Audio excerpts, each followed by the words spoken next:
I want to welcome all of you to the second annual Winter Archaeology Lecture, sponsored by the Center for Near Eastern Archaeology at La Sierra University. I'm Doug Clark. I direct this center, and I am so happy to welcome everyone in this room and on Zoom and live stream to this event. I saw quite a crowd on Zoom, Robert, so I think we'll have it'll be very nice. I also noticed that there are some archaeology students here who seem, I think, extra happy because I think they just finished their exam. And so I think doing it in advance was a good idea. Otherwise, you'd be thinking about it too much during the lecture. So thank you for coming. Thank you for being here. It is my privilege to introduce Bob Mullins. And Bob, if you want to come up here and join me, but I do want to say some things about you. I first met Bob at the W.F. Albright Institute for Archaeological Research. The second time I met Bob was also at the W.F. Albright research, because you were there, 5 years? Yes. Something like that. And so we kept bumping into each other there. I think the third time I met you was actually at UCLA when I first met your wife. Yes. This was the debate of the century, we called it. William Deaver and Israel Finkelstein. Yeah. So, and I think it lived up to its billing fairly well, but in any case, it's really nice to welcome you to campus. Bob has a PhD from the Hebrew University of Jerusalem in archaeology, also an MA from Fuller Theological Seminary. He has several fellowships and awards. He has taught in a number of places, and I will be selective in my listing here.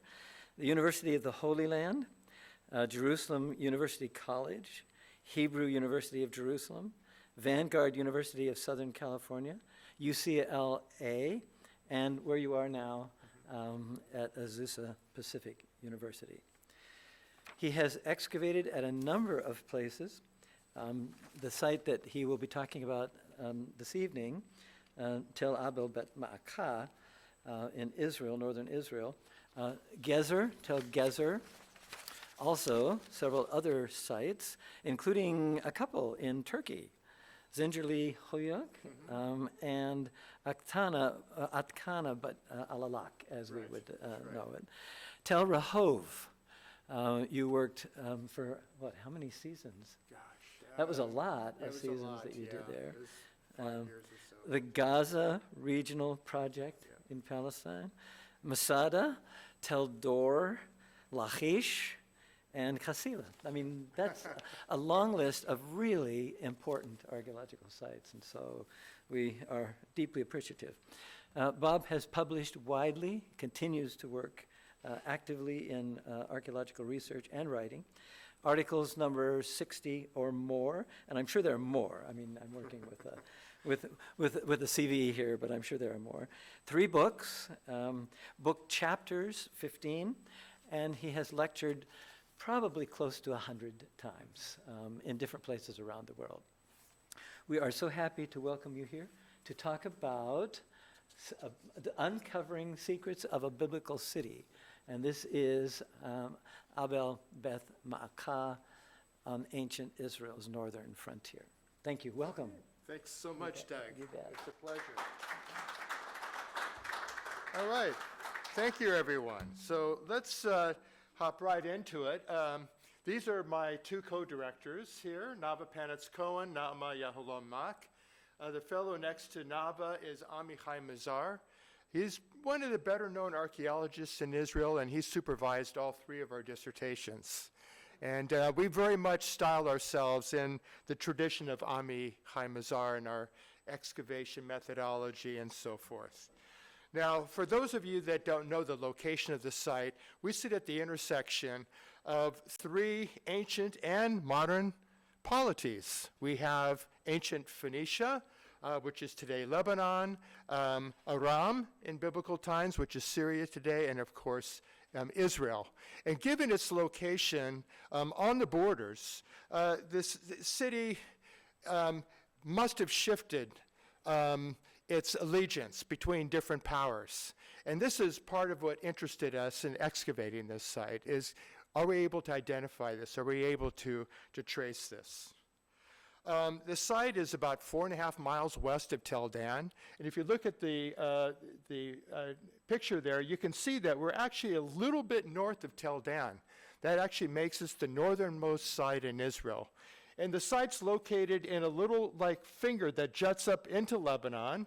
It's called Etzbah HaGalil, the finger of Galilee. And we're just maybe a couple hundred feet or so from the border where there's a UN outpost. Now here's an aerial a view of the Tel from an overlook nearby Metula, which is the northernmost city in Israel.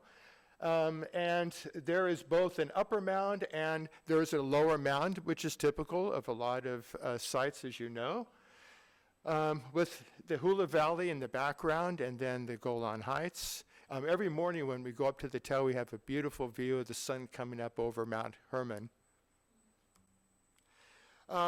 It also sits on an important roadway. We have the international trunk road, which links Egypt with Syria and Mesopotamia, running north-south by way of Abel Beth Maacah. And we also have a road running from Damascus to Tyre on the Mediterranean. This is the way to the sea of Isaiah 9:1. I follow Anson Rainey in this identification because I think he's correct. So, two important routes of travel. Now, in the survey that we conducted in 2012, these are the different periods that we came across. But for this evening, we're going to focus on the Middle Bronze Age, the Late Bronze Age, and mostly the Iron Age. Now, first of all, the name of the site is Abel El Kamech. Abel is related to the Hebrew Avel, which means a meadow or a brook. Now, you can see it's located in a meadow, so certainly that would fit Avel. It's also located by a brook. You have the Ion River, which runs just west on the west side of the Tel, one of the four headwaters of the Jordan River that feed the Sea of Galilee further to the south. Now, historically, the site is known only as Avel. So like in the execration texts of the Middle Bronze Age, city lists of Thutmose III, the site's referred to only as Avel. But in the Bible, it's called Abel Beth Maacah. And our supposition is that the Beit Maacah, probably relating to some sort of a tribal group that settled the site, and we think perhaps in the Iron I period. And so this is probably when the Beit Maacah became attached. And so in the Bible, we get this full name. Now, this is an aerial photo that the Royal Air Force took in 1947. And from this aerial view, I just want to show the four main excavation areas where we're working. Our largest, most significant area is Area A, which is at the northern end of the lower city. All the way at the southern end of the lower city is Area F, where we have Middle Bronze and Late Bronze Age remains. Area K is a more recent area. There we have remains of the Iron Age. And the only area that we have in the upper city is Area B. A lot of the remains of the Arab village that was there up until 1948 are still in the upper city, and so it's difficult to get to the earlier periods, except in this area where in Area B, we were able to get down to the periods that interest us. So this is the southern end of the Tel. That's Area F that you see that we're flying over there.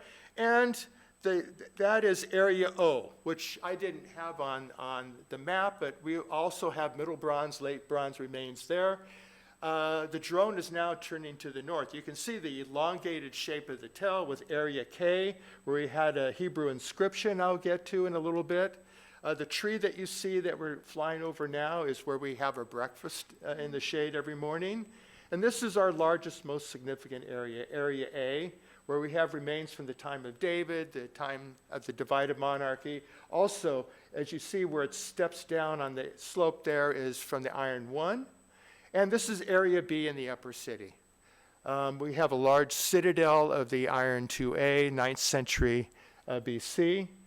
Now, as the drone flies around, you notice that to the right of Area B, there's this big hump up there. This is not the natural summit of the Tel.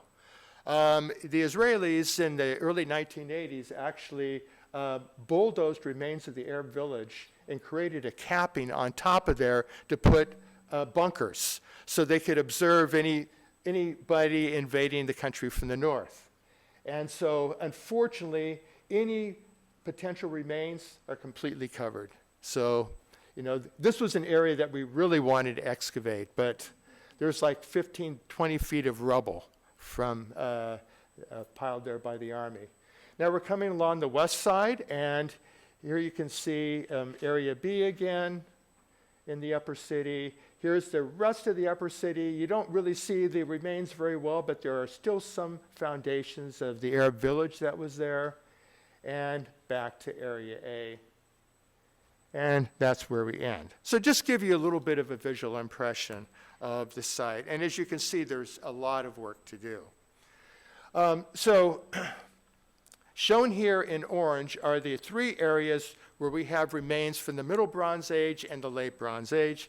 I refer to it from Abraham to Joshua, just for people who aren't familiar with the archaeological terminology, just to provide some sort of an anchor point historically.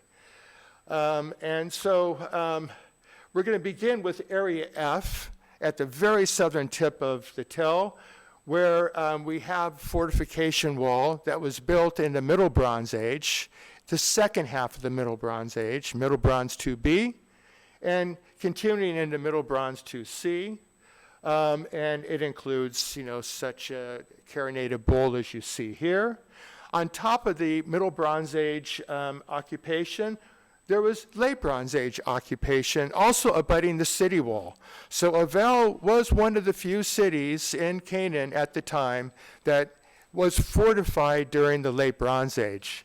One of the beautiful finds was this jug which contained a hoard of silver, including these earrings that you see here. That was our first major discovery in 2014. And those of you that work in Jordan probably recognize the Iron Age 1 colored rim pithoi, and that's what we have here. We have a lot of colored rim pithoi at our site. And also pits of the Iron 1 period, which indicates that in the Iron 1, fortifications were not in use. They had gone out of use at the end of the Late Bronze Age. And interestingly, the site appears to have been unfortified throughout the rest of the Iron Age. The discovery of that silver hoard with the earrings even prompted a cartoonist, La Cucaracha. I don't know how many of you are familiar with the cartoon strip, but when the discovery was announced of these earrings, Lalu Alcaraz decided to do a little cartoon, just celebrating our discovery. Okay, now, as I mentioned, the city appears to have been unfortified throughout the Iron Age. In the Iron Age 1, so the period of the Judges, presumably when Beth Maacah was attached to the older name Avel, from everything that we can see so far, it was just a small village. Typical to Upper Galilee in the Iron 1 period, small village, and apparently only around the area of Area A. And then when we get into the 11th century, the time of Saul, David, and continuing into the 9th century, the whole mound becomes occupied again. So it was fully occupied in the Middle Bronze Age, the Late Bronze Age, shrunk down during the Iron 1, and then expanded again into the Iron 1 and Iron 2A. Now, the phenomenon of no fortifications in the Iron Age is not unusual. Tel Rehov, which is the largest, most significant tell in the central Jordan Valley, was not fortified during the Iron Age. So it's not an unusual phenomenon. But what's interesting in the case of our site is that according to the reference to Abel Beth Maacah in the Bible, in 2 Samuel chapter 20, the city had fortifications, because there's a reference to the wise woman of the city negotiating with Joab on the city walls. So we have no way to reconcile that. The only possibility is maybe in the upper city there might have been fortifications, but everywhere we've looked so far on the edges of the tell, we don't find any evidence of fortifications. Deaver in the 1970s had surveyed the site, and he noted a phenomenon that's encircled here by the yellow oval that he thought might be remains of a siege ramp. And in that story of the wise woman and Joab in 2 Samuel 20, there's a reference to Joab building a siege ramp against the ramparts of the city. And he thought that this might be remains of that siege ramp. That was one of the first things that we looked into to see, could there be something like what you have at Lachish? And what we saw was actually not a siege ramp, but just a natural hill, part of the natural hill on which the tell was built. And so, again, on two levels, looking for a siege ramp, looking for city walls, we don't have either to date. Okay, so let's move on now to the Iron Age, seen best in these three areas. We're going to begin with Area A here. And I'd just like to point out that the lowest point that we've reached so far is the Late Bronze Age. We're even getting into a little bit of Middle Bronze Age, stratum 7, on top of which we have the Iron 1, which, like Till Dan, has just pits without architecture. And then the next phase above that, just like Till Dan, we start getting architecture, continuation of pits.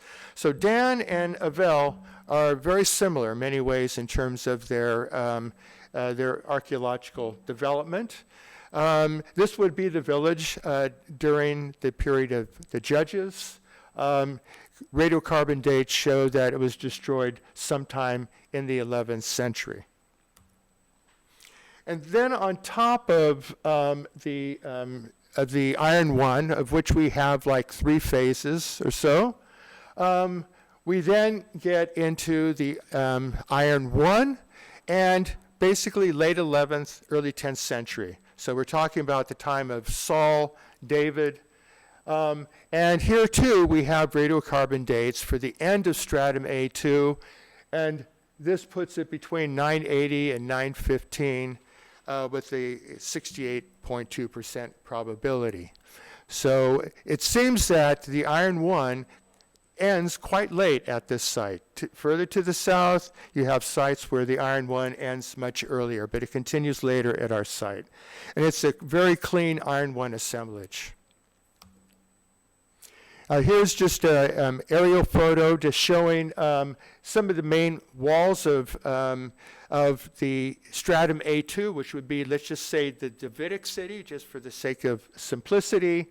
It seems to be a very large building complex where there is an entrance into this compound, and we found where this yellow circle is, we found an altar with a chalice for religious purposes.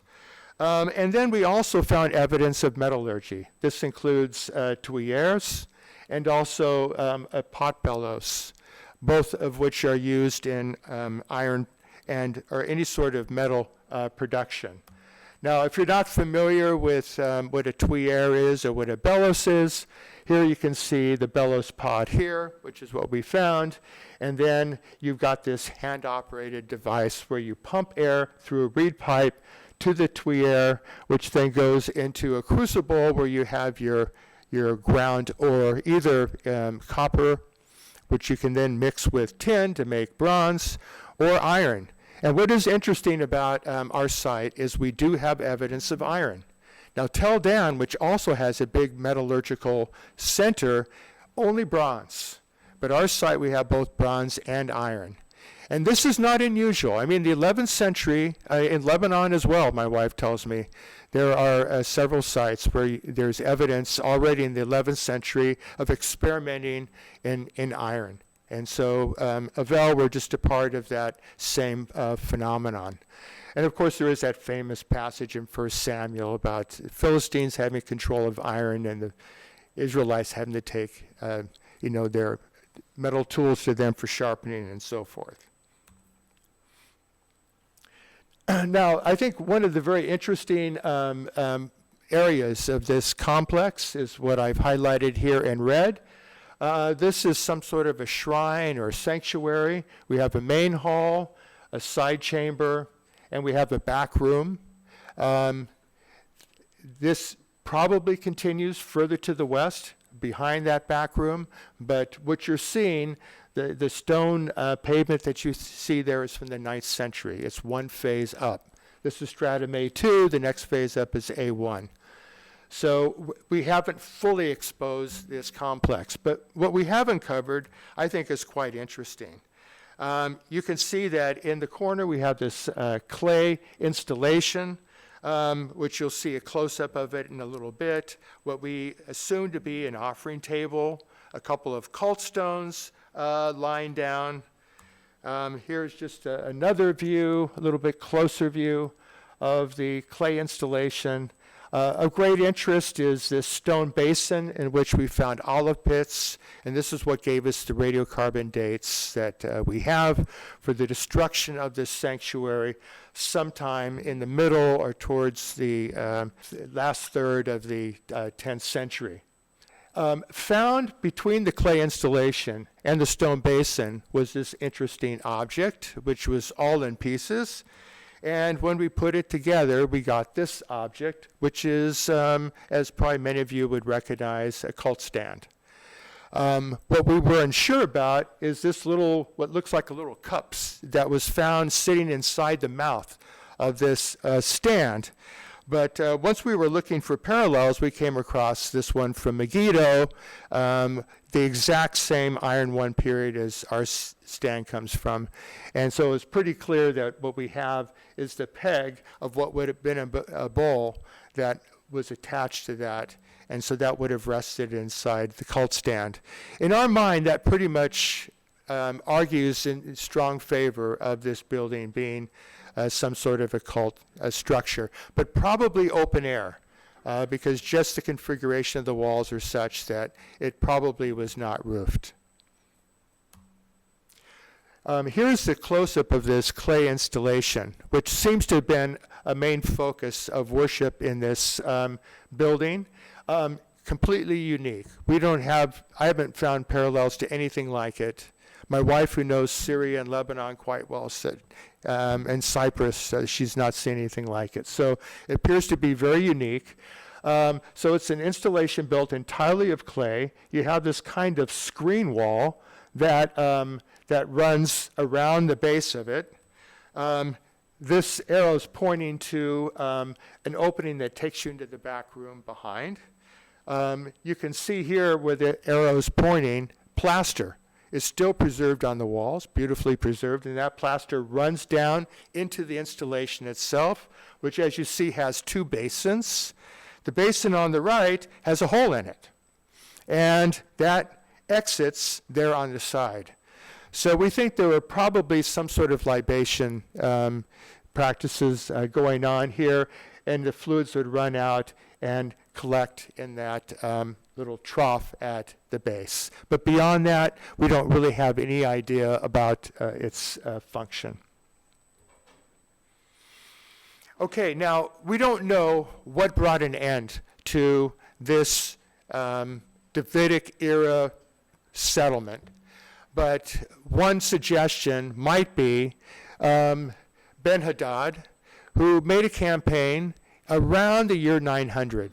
Now we think that Ben-Hadad might be a little bit too late for what we have, but some have suggested it could be possibly what brought the end to that stratum A2. And according to the Bible, that Ben-Hadad, of Damascus, entered into Israel from the north by way of Iyon. He then went to Dan, to Abel Beth Maacah, and to point south. And this was during those 50 years after the division of the monarchy, when there was a lot of fighting going on between the northern kingdom and southern kingdom.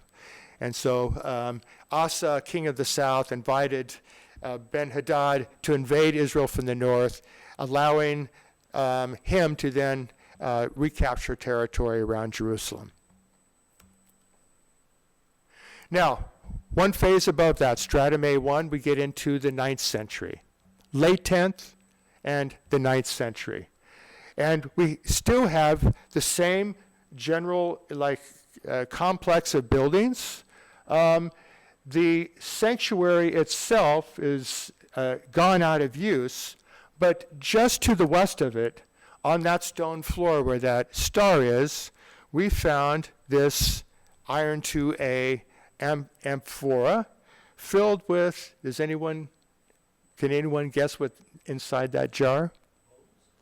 It's bones or knuckle bones. They're astrogally, a total of 406 astrogally, of sheep, goat, gazelle, deer, no pig, interestingly, not completely surprisingly, but no pig. But we think that these were probably used in divination. And if so, it would seem to continue the same kind of sacred tradition that we had earlier on in the 10th century. In this regard, going back to the story of the wise woman is an interesting one, because in her talks with Yoav, she says, long ago they used to say, let them lish'ol, Avel, let them inquire at Avel. And this verb, lish'ol, often means to inquire in terms of divination. And through this they would settle the matter. And so we think that maybe, there is a long tradition, perhaps, of religious activity at this site. And the other interesting aspect of this is that she says to Yoav, who has besieged the city and is ready to conquer it, I'm among the peaceful and faithful in Israel. You're seeking to destroy a city and a mother in Israel. Now, often people will interpret this mother in Israel to refer to Avel as like some sort of a central site. But we don't think so, because Dan was actually the more significant site. So I tend to think, and my colleagues tend to think, that when she says a city, it's referring to Avel, and a mother in Israel, she's referring to herself. And one place we actually get the term mother in Israel applied to a woman is the case of Deborah. She is called a mother in Israel. So we think that that the wise woman probably had a very important political and we think also religious role. In Anatolia, you have wise women that were involved in various, forms of divination, sympathetic magic, purification rites. They were like religious professionals. And who knows, this might have been the role of the wise woman that we read about in 2 Samuel 20. Moving on now to Area B in the upper city. We started here because there is the wall that you see here poking out from the side of the tell that as we looked at it, we thought, this wall looks very Iron Age. Maybe this would be a good place to dig. And we did. And what we found is that it was not an Iron Age wall. It was a late Persian, early Hellenistic wall. But that purple wall there is sitting on top of the red wall, which does date to the 9th century and is part of what we've discovered to be a huge Iron Age citadel. And that citadel is sitting on remains equivalent to stratum A2, which would be of the Davidic period. So we have good evidence of the Saul Davidic period, the divided monarchy, both in the lower city and in the upper city. Now, here's what that citadel looks like at the point that we've excavated it. The blue lines indicating the lines of the wall of this building. Some amazing finds came out of it, one of them being this very nice Phoenician bichrome jar of the iron 2A. This faience head of an elite, which came from that room there. And we had this female figurine, tambourine, holding a tambourine that came from that room. Many other finds as well, but these were the most impressive. And I would say out of these three, that faience head really captured a lot of interest. This is the guy that discovered it. The big question is, who is he? And we don't know. But what I can tell you is that this is the most exquisite piece of faience I've seen in the Iron Age. There are other examples from Yokneam and other sites, but none of them of the quality that we see here. So we think that it must have been an important elite, governor of the city or military commander or a king. Who would that king be? We don't know, because we don't know who controlled Abel in the 9th century. Although in just a minute, before we kind of wrap things up here, I will show you an inscription, Hebrew inscription that we have that dates to the 9th century, which suggests perhaps it was an Israelite city. But again, from a single inscription and no other good identifiers, it's very, very difficult to say. What kind of building was this? The two possibilities are a citadel like which you have in Area B at Hatzor on the left side, or maybe the back rooms of a larger Bet Hilani, which is a Syrian-style building well known in North Syria. Okay, so let's go to Area K now, a small area. We just wanted to see what was there, and also it's located where we thought there might have been an entrance into the city, so we thought it'd be a good place to dig. What we found is the same sequence that we have in Area A, just a few hundred feet further to the north, where we have 9th century just below topsoil, like where those knuckle bones were found in Area A. This is the same phase here. And below that, we have remains from the Davidic period. These earlier remains are not very well exposed yet. It's mainly the 9th century, and it's much larger than what you see in this photo. What we found at the end of the season when we opened this square was a passageway leading into the continuation of a room which in 2018 was still unexcavated. In 2019 was still unexcavated. But just inside the entrance there, at this point, just inside the entrance of this building, we found 2 jars laying behind that wall. It's this jar here that ended up being the interesting one, because when we took the jar back to Jerusalem and Julia was assembling it, she noted that there was some sort of faint writing on there. And you don't see it very well. This is using special photography to try to bring out the letters, but even then it's very difficult to see. This is an artist's rendering of the letters, and it reads Livenyo or Livinayo, however you want to vocalize it. The reading was done by Chris Rolston of the George Washington University. And he says clearly it is 9th century, late 9th century inscription. So we're talking here about a individual whose name ends in yo. And I think those of you that study Hebrew know that Hebrew names in Judah in the south often end in Yah or Yahu, but in the north they ended in yo.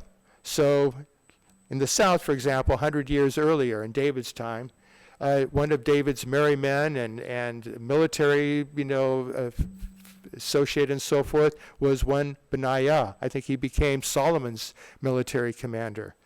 But his is Benaiah, that Yah ending. This is the same name, but with the northern Israelite ending yo. So till then, from the 8th century, they had the name Zechariah. It's Zechariah in the south, but Zechariah in the north. So clearly we're dealing with a Hebrew name. But again, it's very difficult from a single name to say anything about who controlled the site or even the population makeup of the site. Remember, it's on the border. So it could have been a multicultural, population.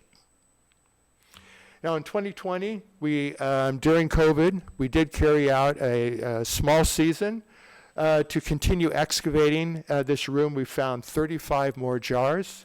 We also found, we have 2 entrances. That's the original entrance there, where the jar was found, and another entrance, another entrance on the back side. So 35 jars, all of them have been cleaned in the lab, but not any more inscriptions, unfortunately. But what we found last season is that this is a huge storage complex. It continues much further to the north. And so I think for the next couple of seasons, we'll be able to spend a lot of time excavating this building, and hopefully we'll come up with some more inscriptions. Now, just to kind of wrap things up here, we don't know what brought the 9th century city to an end. The 9th century, of course, is a time when there's a lot of fighting going on between Israel and Aram, and we assume that it was sometime around 830, 840, in these Aramean wars that Abel was destroyed. Now, there is in the Bible a reference to Tiglath-Pileser in 732, invading Israel from the north, coming to Ayon, destroying Abel Beth Maacah, not touching Dan, but just continuing south. Now, the odd thing is that our site was destroyed, as I mentioned, in the 9th century. Tiglath-Pileser is later. He's 8th century. But we don't have any remains on the site from the 8th century. Now, we do have, in Area B, we get some stray sherds of the 8th century. And so we think there must have been something there, but we haven't found anything stratified yet. And this is where I'm kind of wondering if maybe all this area that the Israelis, pushed debris up and covered the summit of the Tel may not have buried any remains that would have been of the 8th century. I mean, keep in mind, when the Bible, let's say, describes Tiglath-Pileser destroying cities, maybe it wasn't an entire city. Maybe it was just a little citadel on top. And you don't know that. It's just listing the names of cities. So it's very possible that we do have some sort of a settlement in the 8th century, a little outpost here, but perhaps covered by these later remains. So I think that unless there is a big change, that's pretty much lost to history.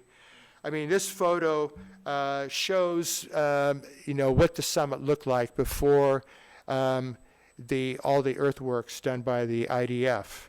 And so there is kind of like faint lines. If I can just show you again, there's kind of a faint line below the soil that we thought could be walls of a citadel, but again, we'll never get to it because of the late material.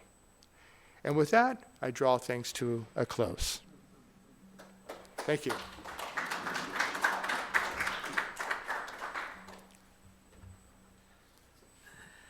Thank you, Bob. Lots of interesting discoveries. This has been an extremely productive site, Yeah. hasn't it? It's been very interesting. And, and that area of Israel is not well known.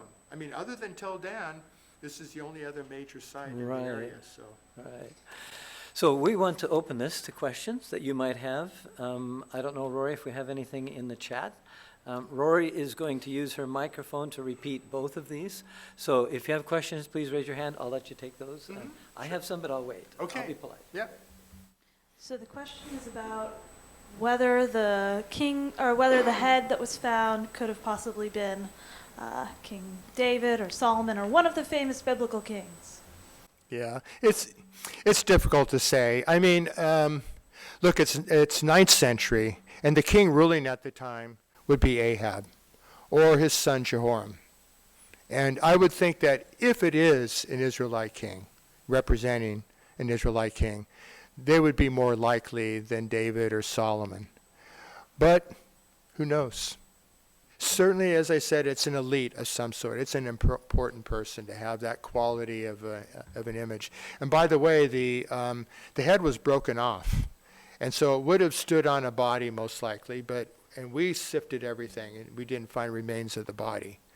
So, so it may even be that its find location is secondary, that it was maybe destroyed somewhere else and somehow worked its way into a location where we found it. We have a question in the chat. which is from Dawn. In Area B, the Iron 2 fortification appears to have a room coming off of it, the area in which the tambourine figurine was found. Yeah. What do you think that room was? So it's definitely some sort of a citadel, or as I mentioned, maybe a Beit Hilani palace-type building.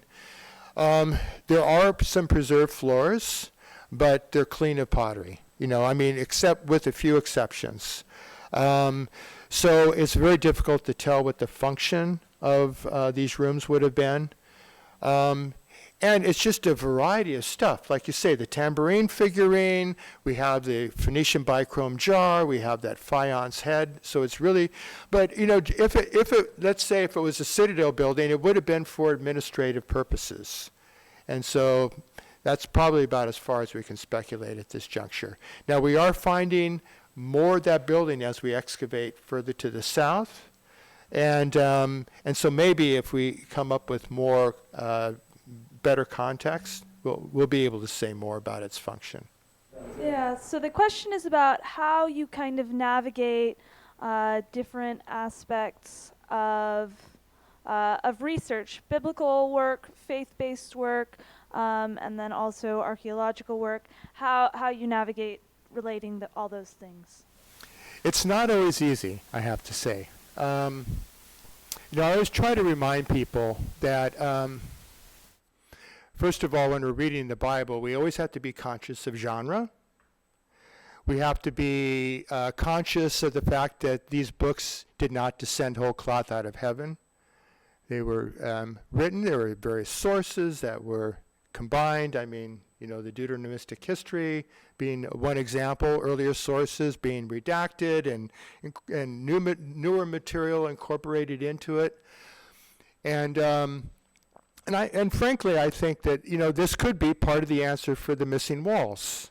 If it really bears out that there are no walls of the Iron Age at Abel Beth Maacah, but the biblical narrative refers to walls, if you think about, again, the Deuteronomistic context, in the 8th century, most cities were fortified. And this was just the assumption of the author, And it doesn't have to negate that there was, maybe there was a real event of Yoav besieging the city, and a real negotiation between a wise woman and Yoav. But this story is being passed down, and in the context in which that tradition became crystallized, and I assume in the 8th century or 7th century, that, cities were fortified. And so it's just a given, that it would be portrayed that way. And that is satisfying for some people. For other people, it's not. And for those that it's not, I'll get called a liberal. And it's not easy because I think in some ways, they're dismissing the deep faith that I do have. And I do try to remind people too that, I just think for me, being engaged in archaeology with all of its confirmations and contradictions is enlivened my faith in a way that, despite it all, it just my faith has become more meaningful to me. And so when you hear the kind of dismissive comments like that, I feel sad that they can't look beyond their own worldview and look through the eyes of the biblical writers, through the people who heard these stories, received these traditions, recorded them, passed them on. The Bible is a living text. And but it's not easy. It's a difficult world to negotiate, and I think all of us that are teaching in faith-based institutions, in archaeology especially, have to deal with that. That he conquered Yeah. that city, although, according to your research, it had already been destroyed. Right. This reminded me of another city, Joshua, where somebody comes by, claims that he had conquered that stuff, but there was nothing there. Right. Now, I just wonder, as an archaeologist who, to a certain degree, owns that site, what is your reflex? That you, and of course, you mentioned that you have the citadel where there might be possible remains. Yeah, right. You don't have everything on Right. the table, which Right. makes it difficult really Sure. to make judgment calls here. But what is your reflex? Trying to find that city wall or that city that existed, or are you thinking alternatives like that people, when that city, maybe in the 10th century or 9th century, was destroyed, moved away a little further and created a new place with the same old name that then got destroyed? You noted that this Yeah. area archaeologically is not really that well researched. Right. What is your reflex? Yeah. Yeah. I mean, first of all, for us, it's just kind of a curiosity that, because I think we've excavated enough of the lower city to know pretty well that there aren't Iron Age fortifications. The upper city is a little bit more complicated because we have, the later Arab village there, and we really haven't excavated on the edges. And so we've always said, who knows, maybe like, that the upper city at this time was fortified. But, because we don't really have any hard evidence for it, we just kind of leave it open as an open question. And I don't feel like I have to find walls or find the settlement of the 8th century, to prove that Tiglath-Pileser III must have conquered it. Yeah, I don't feel a need to prove the Bible. But we have been intrigued by the idea that we have found some pottery types, all out of context, that could very well be 8th century. And so we think, well, it's not a total, and we also have a cylinder seal from the 7th century that was found in Area B, just completely out of context on topsoil. So, it's very possible that there was some sort of a later settlement there, but I think that it had to be something very small and just limited to the upper city, because when we go to the lower city, we don't see anything later than the 9th century. That's it. So we have a question in the chat about whether the Israel Parks Authority and the IIA have any plans to open the site to the public in the future. Yeah. Just to the north of us, there is a nature reserve. It's the Tanur Falls Nature Reserve. These are waterfalls that, for the Ion River coming out of Lebanon, mainly snow runoff from Mount Hermon, comes down past Metula and then comes down a waterfall that fans out like a tanur, like an Arabic oven. And because we're just a few hundred feet to the south of that, we're actually considered to be a part of that nature reserve. And actually anything that we want to do, we pretty much have to not only get permission of the IAA, but also the Nature Reserves Authority. So, for example, that, let's say, Davidic era shrine that we have with that clay basin, we can't excavate it any further to the north because there's a big olive tree there. And now the Nature Reserves Authority has told us we can remove it. We have their permission to do it. But the roots are just so deep and so intertwined with the architecture, to do it would just be unreasonable. But, I mean, it was something we discussed, and they gave us permission. So, yeah, and especially when it comes to tree removal. If there's an area that we want to excavate, that there's a tree there, we would have to get permission. So we have another question in the chat from Larry Herr.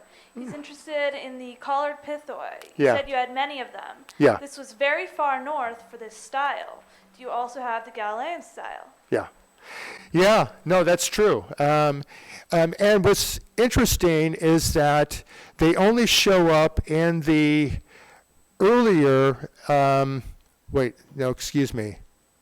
Yeah, they only show up in the earlier phases, like not in the stratum A2.